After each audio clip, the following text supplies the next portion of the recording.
नमस्कार, NH1 में आपका स्वागत है। मैं हूं राजू सिंह। आज यूनिवर्सल चिल्ड्रन डे है और आप हमारे पीछे ये जो बच्चे देख रहे हैं जो स्लम एरिया के हैं, कोविड के चलते हुए इन बच्चों ने किस तरीके से अपनी पढ़ाई की, क्या ये इन बच्चों ने भी ऑनलाइन क्लासेस पढ़ी, आज इसी के ऊपर हम इनके टीचर से आपकी बात करवाएंगे। किस तरीके से इनकी टीचर ने इनको पढ़ाया कोविड के चलते और किस तरीके से इनकी एक्टिविटी रहती है इस स्लम एरिया के स्कूल में।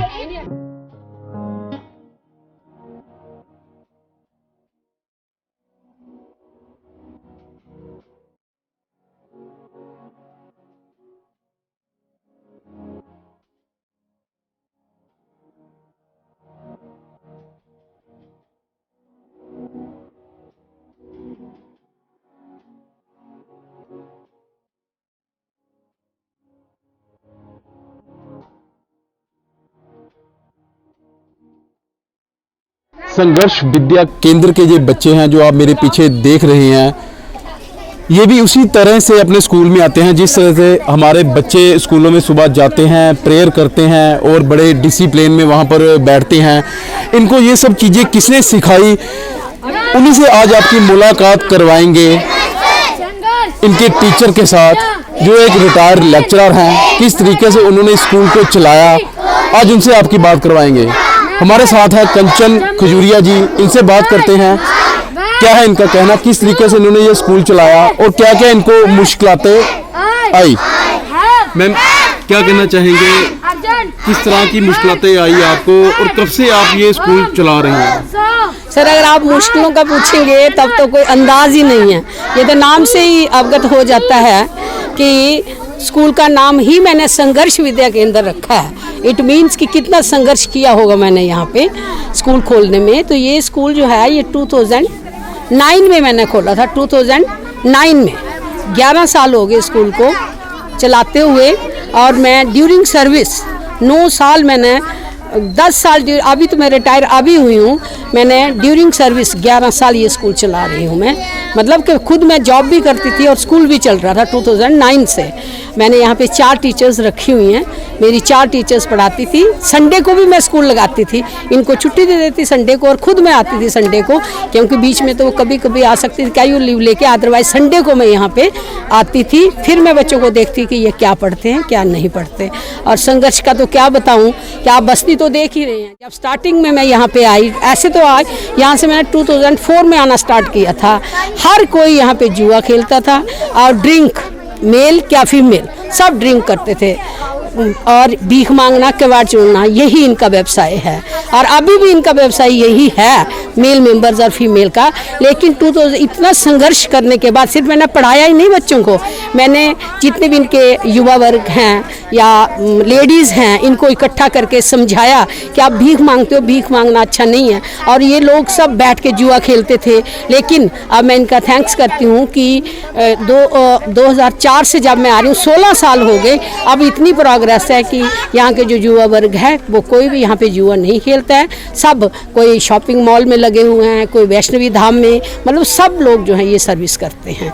कितने बजे मैम ये चले जाते हैं सुबह काम पर और आपके पास कितने बजे पहुँचते हैं और कितना टाइम आप इन्हें देते हो इन बच्चों को? देखो, हमारा टाइमिंग जो है ये रजिस्टर्ड स्कूल है, हमारा एफिलेटेड है विद J&K गवर्नमेंट बोर्ड के साथ। और हमारी टाइमिंग भी वही रहती है जो गवर्नमेंट स्कूल्स की है, वही सर्दियों में वही टाइमिंग है और गर्मियों में 8 से 2 तक हमारा गर्मियों में, 9 से 3 हमारा सर्दियों में टाइम है। और रही अब बात आप इनके पेरेंट्स की पूछ रहे हो, तो इनके पेरेंट्स तो हमें कभी कभार ही दिखते हैं। जैसे संडे, ये मंडे को अपनी छुट्टी रखते हैं और संडे को जब मैं आती हूँ कभी कभार, जब मैं पहले आती थी तब मिलते थे। अब मैं इनसे स्पेशल मीटिंग रखती हूँ एक दिन में कि जैसे मंडे को जो ऑफ रखते हैं अपना काम, तो मंडे को मैं इनकी मीटिंग रखती हूँ।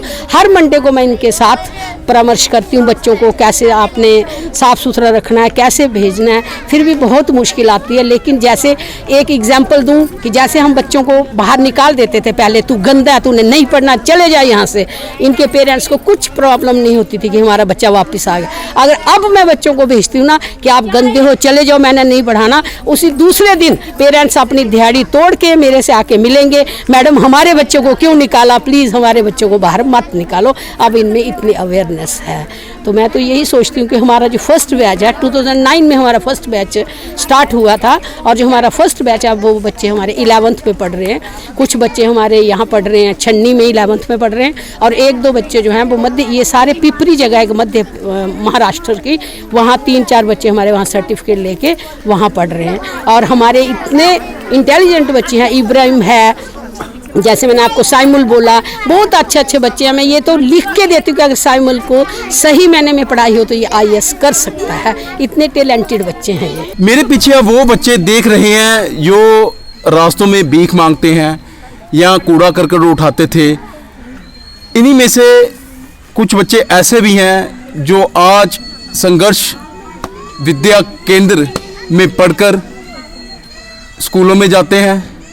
इन्हीं बच्चों से जानते हैं किस तरीके से ये लोग इस स्कूल में आए और अभी क्या ये कर रहे हैं, क्या इनको स्कूल में आना अच्छा लगता है, क्या कहते हैं ये बच्चे, इन्हीं से जानते हैं। आपका नाम? साइमुल। साइमन, पहले क्या करते थे आप और स्कूल में कैसे आना शुरू किया आपने? पहले हम भीख मांगते थे, कबाड़ी चुनते थे, कुछ भी मतलब ऐसे मम्मी पापा के साथ जाते, लेकिन जैसे स्कूल खोला है तब से हम पढ़ रहे हैं और पढ़ने से हमें शिक्षा मिल रही है। इसलिए हम मैम का धन्यवाद करते हैं जिन्होंने स्कूल खोला, हम पढ़ सके, उनका बहुत बहुत धन्यवाद करते हैं। और आपके साथ और भी आपके दोस्त थे जो आपके साथ भीख वगैरह मांगते थे, जहाँ कूड़ा करकट उठाते थे, उनको भी आपने लाया? यस, बहुत जन थे, जैसे हमारे इधर के पूरे बच्चे थे जो भीख मांगते थे कबाड़ी। अभी वो जब से स्कूल खोला है अभी वो जाते नहीं है। जैसे कि हमारे दोस्त थे वो भी अभी जाते नहीं है, वो भी घर पे रहते, स्कूल आते। इसलिए सैमुअल, कौन सी स्टेट में आप रहते हो? क्या नाम इसका पहले था और अभी क्या नाम है? और कौन है यहाँ पर चीफ मिनिस्टर है या गवर्नर है, कौन है यहाँ पर? अभी यहाँ पर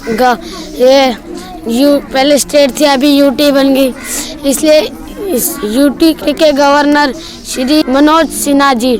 और देश के प्रधानमंत्री का क्या नाम है? श्री नरेंद्र दामोदर मोदी जी। उनके बारे में कुछ पता है आपको? और देश के जो रेल मंत्री है उनका क्या नाम है? श्री पीयूष गोयल जी। और किन किन मंत्रियों के नाम आपको पता है, मिनिस्टरों के नाम पता है? डिफरेंट मिनिस्टर का पता है, फाइनेंस, होम मिनिस्टर। और होम मिनिस्टर कौन है हमारे देश के? होम श्री अमित शाह जी। और finance minister? Finance Shri Mrs Nirmala Sitharaman ji. और यहाँ से आप क्या कहना चाहोगे उन बच्चों को जो अभी भी आपकी तरह पहले जैसे आप काम करते थे, उनको क्या बोलना चाहोगे आप? मैं यही बोलना चाहूँगा कि जैसे स्कूल हम फ्री में पढ़ते रहे, हमें कंचन में पढ़ाती, जो बच्चे जाते वो स्कूल में आ सके, उनको यही कहना चाहता हूँ। और जैसे हम पहले थे वो अभी वो जो हमारे दोस्त जाते उनको कहना चाहता हूँ कि वो स्कूल आए और इधर से फ्री शिक्षा ले। मैं इतने कुछ।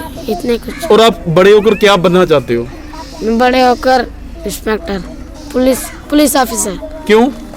क्योंकि इधर हमारे देश में जुआ या हमारे मोहल्ले में बहुत जन खेलते हैं जुआ, और जैसे कि कोई जुआ खेलता है, कुछ और खेलते रहते हैं, इधर ताश खेलते रहते हैं। इसलिए पहले आपको अच्छा लगता था या अभी आपको अच्छा लगता है? अभी। मैम, शुरू में कितने बच्चे थे आपके पास और अभी कितने बच्चे हैं आपके पास? देखो, स्टार्टिंग में तो इनको पता ही नहीं था। जब मैं गांधीनगर हाई स्कूल में एज अ मास्टर थी तो वहाँ पे रेड क्रॉस वालों ने 2-3 बच्चे लाए थे। फिर मैंने उनको पूछा कि ये बच्चे कहाँ से हैं, आप कहाँ से हैं? ढूंढते में इनकी बस्ती में आई 2004 में, जैसे मैंने आपको पहले बताया। तो यहाँ तो अंदाज ही नहीं था कि बच्चों का कि कितने बच्चे पढ़ने वाले हैं जो स्कूल जाने की जिनकी एज थी, लेकिन उनको कांचे खेलना। और इवन मैं क्या बताऊँ अब कि छोटे छोटे बच्चे भी जुआ खेलते थे, तम्बाकू खाते थे, 30-30 पाउच एक दिन में तम्बाकू खाते थे। और मुझे लगा, मैंने बहुत संघर्ष किया। इनको मैंने 30 बच्चे यहाँ से मैंने वहाँ पे लेके गई Gandhinagar high school, girls high school में, लेकिन बहुत मैंने जोर लगाया कि मेरी ट्रांसफ़र ना हो। मेरी ट्रांसफ़र हो गई, 30 के 30 बच्चों ने पढ़ाई छोड़ दी। और मुझे लगा कि, और सभी बोलते कि आपने पढ़ाई, हमारी कंचन मैम चली गई, हमारी कंचन मैम चली गई। मुझे बड़ा अजीब सा लगा। मैंने कहा अगर इन बच्चों का जीवन बने तो इससे मुझे और क्या चाहिए। फिर मैंने बहुत कोशिश की, मेरे हस्बैंड बेटा सब मेरे साथ थे, पूरी फैमिली। फिर मैंने एक क्लास ऐसे ही बैम्बूज लगाए और ओपन में यहाँ पे मैंने क्लास लगाना स्टार्ट कर दी। और ये अनुराधा टीचर जो है ये तब से ही मेरे साथ है, 2009 से। वहाँ पे मैंने ये ओपन में इनको पढ़ाना शुरू किया। तब हमारे पास 100 बच्चा तो तब भी था पढ़ने वाला। फिर कोविड के चलते आपको किस तरह की परेशानी आई, नहीं आ पाए, या अगर आ भी पाए तो बच्चों को किस तरीके से पढ़ाया?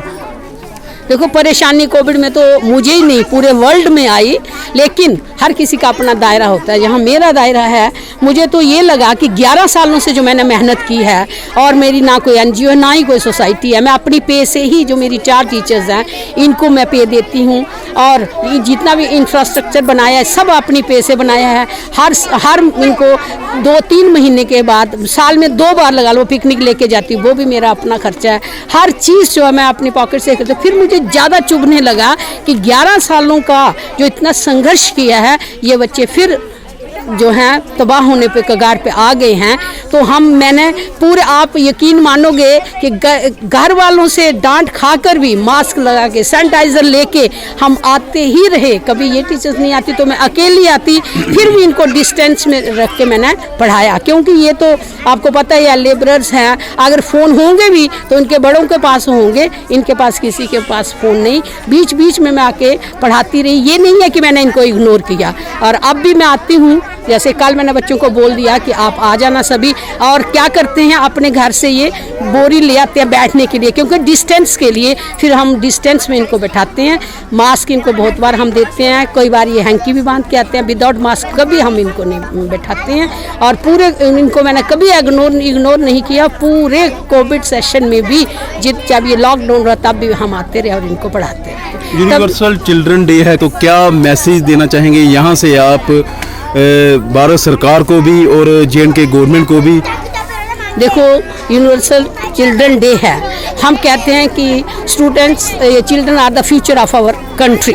जब हमारा फ्यूचर ही सही नहीं होगा तो हमारा कंट्री जो है वो, हमारा देश विकास कैसे करेगा।